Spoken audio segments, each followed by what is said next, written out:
اے نبی، مجاہد لوگ تم سے غنیمت کے مال کے بارے میں دریافت کرتے ہیں کہ کیا حکم ہے۔ کہہ دو کہ غنیمت اللہ اور اس کے رسول کا مال ہے، تو اللہ سے ڈرو اور آپس میں صلح رکھو، اور اگر ایمان رکھتے ہو تو اللہ اور اس کے رسول کے حکم پر چلو۔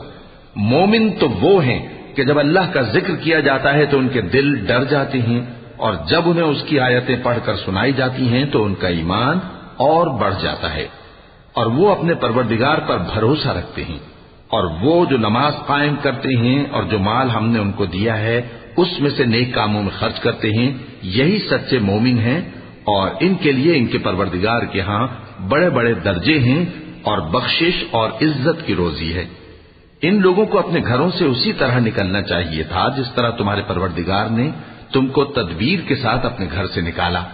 اور اس وقت مومنوں کی ایک جماعت ناخوش تھی، وہ لوگ حق بات میں اس کے ظاہر ہونے کے بعد تم سے جھگڑنے لگے، گویا موت کی طرف ہانکے جاتے ہیں اور اسے دیکھ رہے ہیں۔ نے تمہاری تسکین کے لیے اپنی طرف سے تمہیں نیند کی چادر اڑھا دی اور تم پر آسمان سے پانی برسا دیا تاکہ تم کو اس سے نہلا کر پاک کر دے اور شیطانی نجاست کو تم سے دور کر دے، اور اس لیے بھی کہ تمہارے دلوں کو مضبوط کر دے اور اس سے تمہارے پاؤں جمائے رکھے۔ جب تمہارا پروردگار فرشتوں کو ارشاد فرماتا تھا کہ میں تمہارے ساتھ ہوں، تم مومنوں کو تسلی دو کہ ثابت قدم رہیں، میں ابھی کافروں کے دلوں میں روب و ہیبت ڈالے دیتا ہوں، سو ان کی گردنیں اڑا دو اور ان کی پور پور توڑ دو۔ یہ سزا اس لیے دی گئی کہ انہوں نے اللہ اور اس کے رسول کی مخالفت کی، اور جو شخص اللہ اور اس کے رسول کی مخالفت کرتا ہے تو اللہ بھی سخت عذاب دینے والا ہے۔ یہ مزہ تو یہاں چکھو، اور یہ سمجھ لو کہ کافروں کے لیے آخرت میں دوزخ کا عذاب بھی تیار ہے۔ اے اہل ایمان،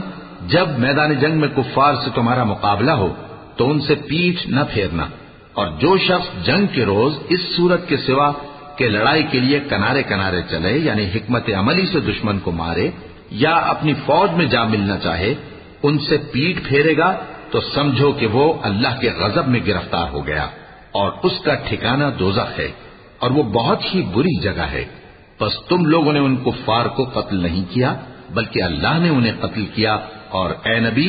جس وقت تم نے کنکریاں پھینکی تھیں تو وہ تم نے نہیں پھینکی تھی بلکہ اللہ نے پھینکی تھی۔ اس سے غرض یہ تھی کہ مومنوں کو اپنے احسانوں سے اچھی طرح آزما لے، بے شک اللہ سنتا ہے، جانتا ہے۔ تو ابھی یوں ہی اور کچھ شک نہیں کہ اللہ کافروں کی تدبیر کو کمزور کر دینے والا ہے۔ کافروں، اگر تم فیصلہ چاہتے ہو تو تمہارے پاس فیصلہ آ چکا،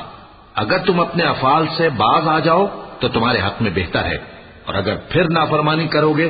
تو ہم بھی پھر تمہیں عذاب کریں گے، اور تمہاری جماعت خواہ کتنی ہی بڑی ہو تمہارے کچھ بھی کام نہ آئے گی، اور اللہ تو مومنوں کے ساتھ ہے۔ اے ایمان والو، اللہ اور اس کے رسول کے حکم پر چلو اور اس سے روگردانی نہ کرو جبکہ تم سنتے بھی ہو، اور ان لوگوں جیسے نہ ہونا جو کہتے ہیں کہ ہم نے سن لیا مگر حقیقت میں نہیں سنتے۔ کچھ شک نہیں کہ اللہ کے نزدیک تمام جانداروں میں بدترین وہ بہرے گونگے لوگ ہیں جو عقل سے کام نہیں لیتے۔